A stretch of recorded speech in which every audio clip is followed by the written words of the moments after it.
Hello and welcome to episode 59 of the Naked Eye podcast. This is Nathan Oxenfeld, and today I'm super excited to be joined by Dr. Dhruvin Patel, who is an eye doctor and the founder of Ocushield, which creates medically rated blue light blockers in the form of filters that you actually put directly on your screens to actually block the blue light at the source, as well as some different kinds of blue blocking glasses and things like that. So really excited to learn more about this with you today, and welcome to the show, Dr. Dhruvin. Thanks so much for having me on the show, Nathan. And I'd just like to say, by the way, I'm from London in the UK, and optometrists here, unfortunately, they don't get the glamorous title of doctors as you do in America. So, thank you for seeing me as a doctor, but yeah, in the UK, they don't, I don't think they respect us enough out here, but there you go. Thanks for clarifying that. But I know that you have a particular kind of inkling or inspiration around this whole topic of blue light and its effect on our eyes and our glasses. And I was just talking to you briefly before we started how I first started using the blue blocking software Flux in 2012. So it's been 10 years now of kind of paying attention to the effects of blue light on myself. And then I kind of learned more about the blue blocking glasses and things. So I'm kind of curious, not only if you want to introduce yourself a little bit more, but also how you kind of got introduced to this whole topic in general. Yeah, totally. And I think I think the best way to introduce myself is take everyone through the story of, where I started. I studied my education in the optometry field. I did a two-part degree, one in dispensing optics and one in optometry. So first is being experts in frames, eyewear, lenses, and second is eye health, as you know, Nathan. And I began that journey in 2011. And, I studied at City University, London. And when I was studying on the weekends, I'd work with a multiple opticians. In America, you've got Grand Vision. Here in the UK, it's known as Vision Express. And I was working there to support my studies, but also get some industry knowledge. And I think it was in the 2013, where I was working on the weekends and the lead optometrist, she gathered the team and said, hey, we've got this new product innovation for people that wear prescription glasses. And she said, it's something called Blue Control. It's a coating that you have on your glasses. And if patients have this on their glasses, they'll be able to reduce their eye strain. Now, I was naturally intrigued because I've grown up with my mother always telling me, stop looking at screens, they're bad for your eyes. And she didn't have a reason for it. It's kind of like she was bluffing. I was like, well, why are they bad? And she was just like, it's bad, right? And I thought to myself, is this the missing piece of the puzzle? So I ran back to the university next week and I demanded from the faculty and lecturers that I did a research project on the topic. And somehow I got my way. So I did a research project on how blue light affects the eye's physiology and circadian rhythms. So that's effectively the eye structures and our sleep and wake cycle. And after 9 months of doing that research, I found that, yes, blue light from digital device screens was causing visual stress in the form of eye strain and headaches. And it was also actually suppressing melatonin, which makes it harder for us to sleep. Now, back in that year, I think the iPhone 3 had just come out. And I thought, technology is only playing a bigger and bigger part in our day-to-day lives. It's going to get bigger and brighter. And selfishly, I wanted a solution, and I didn't wear glasses, right, at the time. So these are the official glasses I have right now, but I don't wear glasses. So I thought, how can I take that technology and create something that goes directly onto the screen itself? And at that same time, I began my journey on creating such a product. And I had the idea, and luckily there was a business school competition with the university sister university called Cass Business School. And I submitted with an idea and I was able to, please some judges and some judges, and I won some grant funding.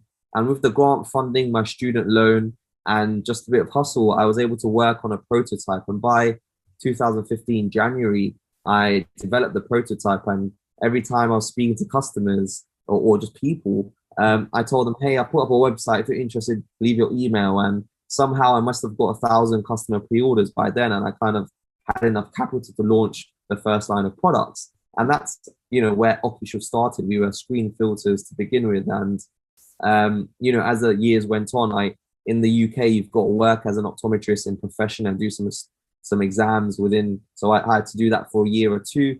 And then in 2018, I went full time into Ocushield, the brand. And what we did was we expanded the range. You know, we created our filters for smartphones, tablets, laptops, and monitors. And we started doing glasses, such as the ones I'm wearing, and lighting products all around limiting blue light.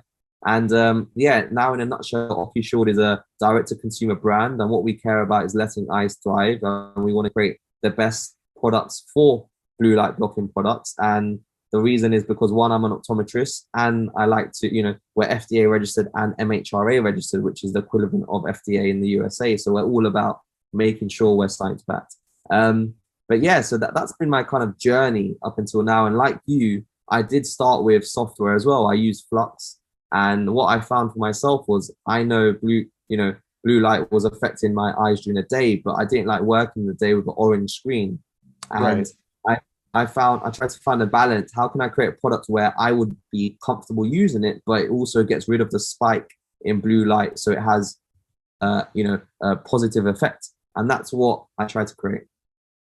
Yeah, and that's kind of the sense I got too, was that the Ocushield ones don't really create that yellow orange tint like when you put on the night shift mode on the iPhone, and then it kind of changes color a little bit. So is that kind of one of the intentions as well, kind of keeping the colors kind of sort of true in a sense? Yeah, and Nathan, as you know, as an optometrist, you know, compliance is the biggest thing when it comes to healthcare. You know, if you have a product where it's amazing, it does a great job, but let's say 70% of the people don't use it as instructed, then that healthcare innovation is almost redundant. So I quickly saw, actually, for the mass market to use and filter blue light, then there needs to be a happy medium where they can enjoy watching Netflix, enjoy scrolling through TikTok, or even sending an email, and limit that blue light exposure. So that was the main ethos around having that differentiating point. Yeah, because I've experimented with the different I've got my different like yellow colored ones here, which feel nice, and it blocks a lot of that blue light, but it totally changes the whole color perception. And there's just certain situations where that just isn't really realistic. Yeah. And you wouldn't wear them out in public 9 times out of 10, would you? You know, right. That's another thing. Yeah, but I really like the idea of, you know, like I have a screen protector on my phone, so it's like, you know, instead of putting that on, just actually having it on there, so I don't even have to worry about if I have blue blockers on or not. It's just kind of there all the time. You mentioned also a light, so I did want to bring that up today as well, because I'm sort of a light nerd in the sense that I'm really interested in, you know, the quality of the artificial lights that we surround ourselves with. So yeah, do you want to touch on that briefly before we kind of go a little deeper into the blue light stuff in general? Totally. So to clarify for people listening, I think you know, you get blue light from 3 different things, right? The sun, lighting around us, and digital devices. The sun is actually the biggest emitter of blue light. That's why if you have the sun in the evening at home, or if you're looking at the sun all the time, your eyes will be fried, right? Because of UV light as well as blue light. But you also have LED lighting around us, which has actually more blue light than digital device screens. But why they're allowed to have more blue light is actually because they're indirect lighting. You know, you're not staring at a light source; it's kind of around you. Right. And thirdly, the proximity to lighting usually is further away than a screen. So when we looked at our customers, we found, hey, you know, they're using lighting around them, which was also impacting them daily. You know, they could have filters on their devices, which will solve that problem, but they may be working in a cubicle where they have bright white daylight lighting. So, you know, there's a metric measurement called Kelvins, which tells you the color temperature of lighting. So, you know, if you have anything above 5,000 Kelvins, you have a really white daylight-ish light. So it's something that you should really have in the morning. But people have this around their homes or cubicles, and they might be working from midday or even evenings onwards, and they've got this around them. So their body, you know, although your eyes are taking that in, but also your body's taking that in as well, you know, through its microreceptors. And it's kind of saying, actually, I'm confused. I feel like it's still the daytime. I still feel like my body needs to be on that high alert level, rather than trying to wind down. So we looked at how can we create a product that also helps with the lighting realm of things. So we created something called the Oculamp, and it's effectively our all day, all night lamp. And how consumers use it at the moment is they use it from the day to night. And the reason we did this was we allowed different color temperatures to be used by the user. So as I spoke about, they have, a daylight white color temperature that they can use in the mornings. So when they're starting the day off, and in the afternoon, they have a warmer white light, which is easier on the eyes. And then right in the evening, they have a warmer orange light, which, completely gets rid of that blue light. So they can, one, learn about the different color temperatures and how it affects their eyes and sleep and the rest of things. And then also control the intensity, because that is also important. So combined with the color temperatures and also a film that we have on there, which reduces the blue light naturally, like we have in our screen protectors or glasses, we've also put that into now. So that was kind of our introduction into lighting and why we did it. Oh, okay, cool. So you've actually got like the Ocushield film on the light source. Exactly, yeah. So when we created it, thought, why don't we put that in there? Because it can get rid of that spike of the blue light, even if you've got a 5,000 Kelvin daylight LED light there. Mm-hmm. Yeah, that's cool. Yeah, because I get a lot of questions from people who really like to read books at night, to kind of, instead of looking at their screen, they want to actually have a paper book, but they want to have, high enough quality lighting on it, but not to mess with their melatonin and their sleep cycle. So I know I've seen some like red lights out there that you can, or even just like a camping flashlight, the red light like that. But to be able to have that protection on the film, so it's more just like sort of more normal color. Totally. And that, like the red light stuff and a camping light on, it's just not practical. You do it, but you make your life just a lot worse. We want to be living in a life where we're comfortable, right? And that's why we created. And a good analogy to that as well is, in the caveman times, in the evening they use candles, well, not candles, they'll use fires to light up their surroundings, and that's again very warm light, and it has no blue light in it, so they were able to get to sleep without the artificial light affecting them. So that's why whenever we're at home, we should always think about how can we have that caveman analogy there and start thinking about moving towards warmer color lighting around us, less artificial light, less artificial blue light, and that pushes you in the right direction.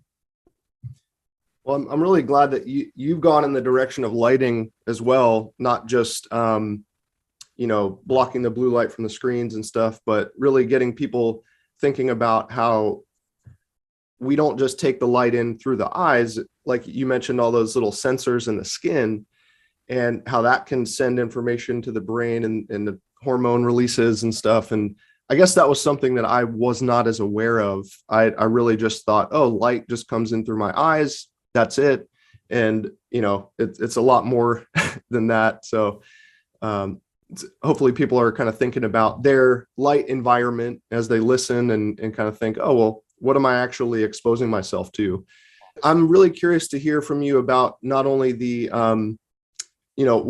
what we're thinking about with the skin, but then I also do want to come back specifically to the eyes and the effect of the blue light on the different parts of the eyes and stuff like that, and why people should think about maybe limiting the exposure. Yeah, totally. So the skin part is really interesting, and there's been growing research in the last kind of 18 months. And the most notable one was 6 months ago by Unilever, and they did a study on blue light, and they found that actually 30 hours of exposure to screen time, so aka blue light, caused an increase in skin inflammation by 40%, which to me is massive. And what they mean by skin inflammation is the reduction of elasticity within the skin, that inflammation combined with that causes early aging effectively. So if we're talking about skin and we're talking about where is that light from screens hitting us, it's usually hitting us on our face, right? We don't sit at our desks, naked. Well, some of us might now, we're working from home, right? But usually we've got clothes on, so it can't pierce through that as much. But it's usually our face, and that's what we do tend to care about. Everyone doesn't want to get old before their time. So, you know, things that can mitigate those risks are really important. But yeah, that study for me highlighted, you know, skin is also impacted by blue light. Yeah, I've thought a lot about my my thyroid health because I've, you know, some different thyroid issues, and like even just looking at my thing on Zoom right now, it's like what's exposed right now is my face and my neck, you know, my throat. You know, I've got my iris, you know, the blue light turned down and all that, but yeah, it's once again maybe something that people are really attentive to, like, oh, I need to cover up the eyes or protect them, but yeah, just paying attention to the whole rest too. Yeah, it's, you know, our bodies are very clever, and they're all you know, everything is combined in some sense. So I think you can only be, you know, everyone's bodies are different. I don't think some, you know, all rules don't apply to everyone. For example, they say coffee is not good before bed, right? But I know people that can have a espresso shot before they hit the sack, and they sleep like a baby.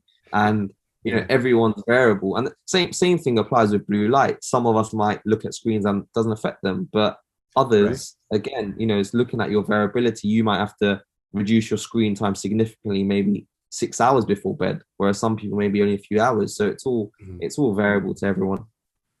That's a good point too. I think it's important to remember how we all respond a little bit uniquely to all this stuff and kind of customize it as we go. In some of the research you were doing about more specifically like eye health or maybe vision issues, was there like a particular part of the eye that was like really absorbing the brunt of this, or certain areas that were more affected, or, you know, some of the common sort of issues that can come about from too much of the blue light? Yeah, so there's two aspects to it. So you've got the short-term aspect where the blue light is, so effectively the blue light is a spherical aberration. It's a shorter wavelength, therefore our visual system is working harder to decipher it and provide those visual cues to be processed as images or what we see, right? So the more we have of that, the easier our visual system gets tired or fatigued. You know, that's why simple things like the 20-20-20 rule, as you know, taking a break every 20 minutes from screens for 20 seconds, looking 20 feet away, it refreshes your visual system. It's like going to the gym, you know, you do 10 reps, you need to have a break, or you know, you'll be very tired. So that aspect of it is that short term, where if you don't, that leads to that long term eye strain and fatigue, which then goes to headaches and migraines, and you go into this cycle. And you know, then you might need to, some people wait till the weekend because they have to keep working, and then they recharge and they start the cycle all over again. The second aspect to your question in terms of eye structures, for me, it's usually you know, the retina and macula that's really getting affected. Yeah. You know, from research we've looked at is you know, 20 minutes. So if you went to the beach and you stood there for 5 minutes, that's the equivalent of you know, 20 hours of looking at a screen. Now, if you were on a beach, you know, on a sunny day, no clouds, without any sunglasses on, you know how hard it is for your eyes to even stay open. So if you imagine that 5 minutes is that impact, and the amount of hours we spend on screens, you know, so that five minutes is equivalent for 20 hours screen time. So you're looking, you know, if you start adding that up in terms of a week, a month, the impact that we're having on our eyes, that contribution factor, what it does to our macula is it's actually causing oxidative stress, which that buildup can lead to issues within our retina. And we know problems like macular degeneration, which is a problem that happens in our 7th, 8th decades of lives. You know, devices are so new, and what's interesting is children's eyes, right? They have half the protection of adults' eyes when it comes to blue light, because the lens in the eye doesn't develop until their teenage years. But what if they're already damaging their maculas from an early age, and then when they get to older age, they're going to be more susceptible, you know? So actually, instead of 7th and 8th decade, macular degeneration happens in the 5th or 6th decade. But it's just too early for us to tell in terms of those longitudinal studies. But there's loads of in vitro studies, so in the lab cohort studies, that already point to actually we should be limiting blue light just like we limit UV light. So that for me is, you know, the biggest takeaway for how it affects the eye structures.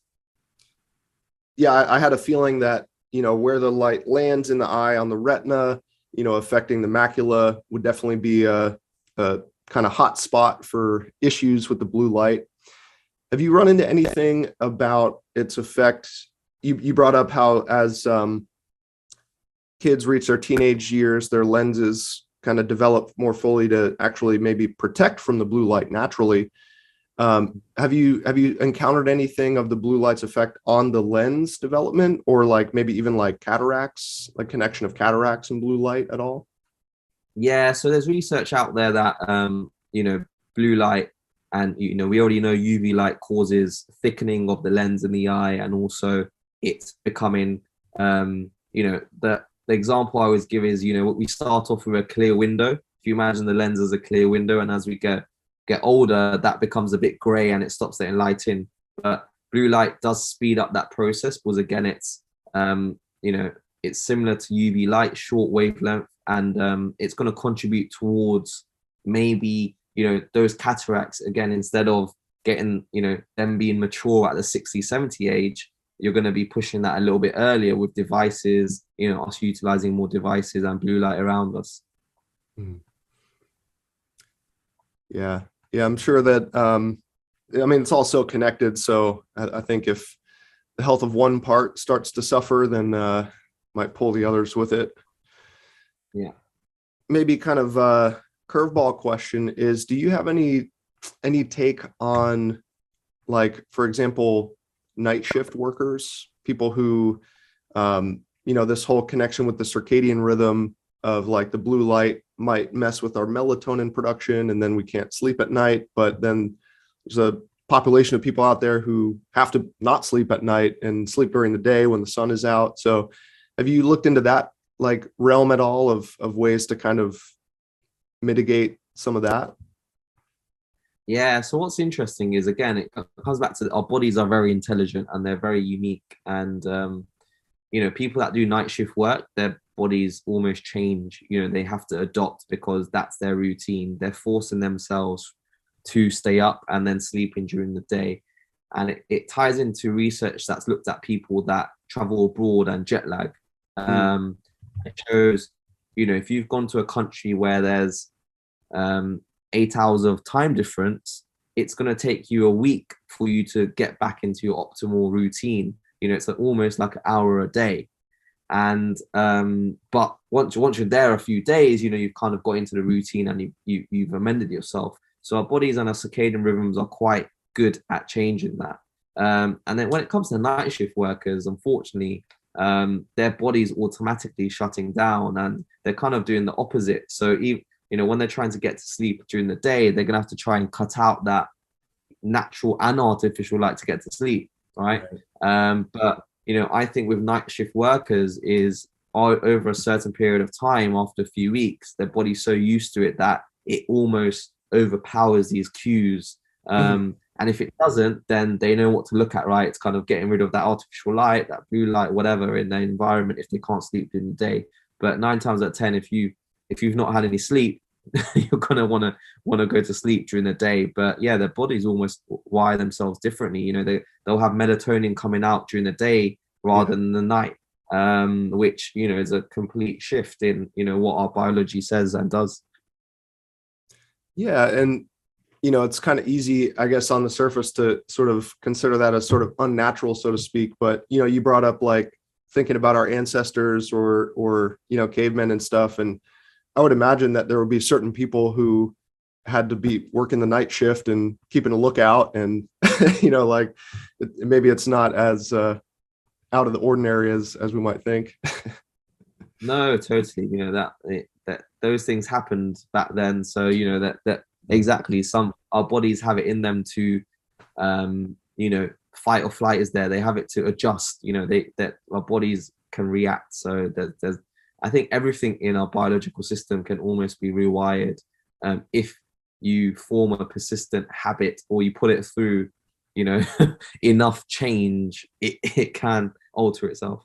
Yeah, yeah, yeah. And you brought up that habit earlier, the 20-20-20 rule. I wanted to share with you. I've been trying to get people to practice the 1-1-1 rule. Just because I personally think 20 minutes is a little too long to go, even just looking at one distance. So I've been trying to get people to every 1 minute to look away from their screen at least once for like 1 second. So I found that even people sometimes like will resist, like 20 seconds doesn't sound very long, but like I just find that people they'll look away from the screen and then it's like they're already back on the screen. Like they don't give themselves the full 20 seconds. So if they can just look away for a quick moment and then back, but just do it more frequently, they'll still get to that 20 seconds, but just in a different way. So yeah, I really like that. It's I think between the normal rule, which is the 20-20 rule, 20-20-20 rule, and your 1-1-1 rule, I think anyone listening kind of understands it now. So whatever feels right to you, like implement that, because everyone's different in terms of how they're working. Again, some people might have to look at videos for a few minutes and they can't look away, but some people can, and it's so I really like that. So it's a different take on it, and I'm sure it works for people that implement it. Yeah, it's just these little tricks and things, because I really feel like the screens are almost kind of manufactured to just glue us onto them, and any ways we can kind of break that stare, I think, is really, really important. Yeah, agreed. And so I'm kind of curious about like if there's anything in particular that you are kind of like focusing on at the moment, or any particular things you have kind of in the works for the new year, or because I was just enjoying exploring your website and all the different types of sizes for the filters that people can find. I saw you even have one for the Nintendo Switch, which is pretty cool for gamers and stuff like that. So is it just a matter of continuing to like get the word out, or do you have anything else in development or anything? Yeah, so we've as a company, we just raised about $1 million. So for a small company like ours, one that I started out of my university dorm room, for me to attract that kind of investment from private investors, for me, is a personal achievement. But I think with that, we're going to be, as you said, we are going to be spending more money on product development. So that means improving our current product set, but we're also looking at how can we, our mission is about letting eyes thrive. So what else do our customers need to let their eyes thrive? And is that, is that eye drops because we don't, we're supposed to be blinking 17 to 20 times in a minute, but we blink 2 to 3 times when looking at screens. So actually, can eye drops help with that? So that might be one thing. Secondly, nutrition. We know having lutein and zeaxanthin and green vegetables that have those kinds of substances, are people getting enough? If not, can we bring a supplement which has the right ingredients and the right biochemistry to make sure, or bioavailability to make sure it's absorbed? So we're looking at other tangents which our customers can know that, hey, there's been an optometrist that's been leading the formulation and development, but then working with the experts in that product manufacture with eye drops or supplementation, nutritionists or whatever else, and just trying to create the best products so our community can know that they have somewhere to go to when they have a question about eyes, or if they need the products for eyes. I think that's our long-term vision. Oh, that's so cool. Yeah, I'm really glad you brought up the just the whole thing about blinking and lubrication and nutrition too. Those were a couple things that I had a feeling might come up, and because I remember being really impressed when I learned that role of zeaxanthin in there to actually kind of act as a blue light absorber built into our retina. And yeah, just kind of making that connection with the diet too, because sometimes you'll see how two different types of diets will actually respond to light exposure differently, sunlight exposure. So I'm sure it might be similar with the artificial light exposure, how it kind of interacts with the cells and stuff. But yeah, I can really tell that, since there are a lot of different kind of products out there, just the fact that, like you said, this is coming from an optometrist and someone who obviously is personally passionate about this. I can really tell that when you speak about it, and just the, going all the way back to your mom, kind of planting those seeds in your mind about not looking at the screen too long and stuff like that. So Yeah, totally. And I think that's what, it's always, I've learned now that that what gives me energy is that purpose of, trying to find and create the best products or services. And I think it just kind of goes back to our mission, around letting eyes thrive. And I think I'm very much so focused around that. And I think for me it's fun. I really enjoy it. And when you're doing something that is fun and you have a kind of overarching mission to it, I think you can end up creating some great things. I agree with that. And I really agree with your mission statement there of just letting eyes thrive and seeing what we can do to really like take care of them in this really modern world. And, the work that I really focus on with a lot of the Bates method, and, Dr. Bates 100 years ago, before computers existed, and some of the people who he trained, one of them, her name was Margaret Corbett, and in her writings in like the 1950s and 40s, it's even talking about back then, it's like we're living in this hyper civilization, like this hyper civilized society that just like beats up our eyes with all these demands.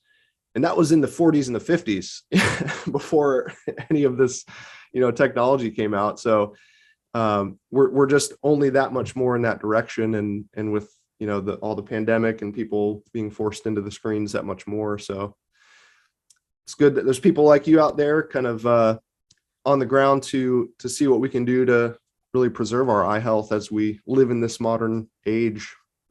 Yeah, the digital age is definitely a very interesting one. And, let's see what happens in the next decade or two. But, the next challenge, if VAR headsets become mainstream, is you're going to be, that the visual stress you will have from that is going to be incredible. Yeah, that's a whole different, realm to start to think about, like having these displays, inches, centimeters from your eyes. And yeah, it's not, I think with the whole thing with metaverse coming out and how they want people to be interacting on there with Oculus, which is their VAR headset. Let's see what happens. I mean, I'm sure they'll have some smart people working on that, how they can reduce the eye fatigue, because I'm sure they're aware no one can look at a near point of 10 centimeters for hours on end, right? So I'm sure they've got people working on ways to mitigate that. But yeah, let's see. Yeah, I mean, it has been inspiring to see like these technologies show up just in the software updates, that when the night shift mode got released and now everybody has access to, playing with the blue light and stuff. And so, yeah, fingers crossed, but yeah, it's uncharted territory. So it is. Yeah. Well, was there a particular place, I guess, would you say that the Ocushield website would be like the best place to send people to start to learn more about some of this stuff? Yeah, certainly. So, if anyone wants to find out more about what we do, if they visit ocushield.com, so that's spelled OCUSHIELD. There's a lot of content on there. We also have a white paper if people want to learn more. I'll be turning on a coupon code for the listeners here as well. It's called Naked Eye. And if anyone wants to reach me, they can contact me through the website. I'm sure the customer service team will pass it on, or you can follow me on Instagram. My name's Dhruvin Patel. If you search that, so that's DHRUVIN Patel, you'll be able to find me. And I'm trying to put out some more eye-related content on there. So if you're interested in eyes, which I think you might be if you're listening to this podcast, that's where you can find me. Awesome. Yeah, I love just the education you put out there too. It's so important to not have something to offer people as a solution, but also to like help people understand why it's important and some of the research behind it too. So yeah, definitely. Thanks so much for letting me speak about it, Nathan. Yeah, I think it's a super important topic, and it has gotten a lot more popularized, and I feel like a lot more people are aware of it.